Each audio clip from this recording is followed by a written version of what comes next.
కాకినాడ జిల్లా ఉప్పాడ కొత్తపల్లి మండలం కోనపాపేట గ్రామంలో మత్స్యకారులు ఆందోళనకు దిగారు. కాకినాడ నుంచి అద్దరిపేట వెళ్లే బీచ్ రోడ్డు వద్ద వీరు బైఠాయించారు. ఇక SEZ లో ఉన్న ఫార్మా కంపెనీల నుంచి వచ్చే విద్యార్థులను సముద్ర గర్భంలో విడిచిపెట్టొద్దని మత్స్యకారులు డిమాండ్ చేశారు.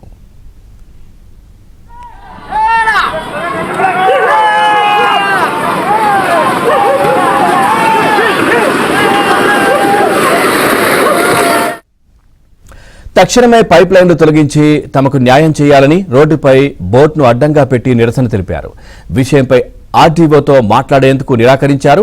ఈ సమస్యకు పరిష్కారం చూపేంత వరకు ధర్నాను విరమించే ప్రసక్తే లేదని మత్స్యకారులు పట్టుబట్టారు.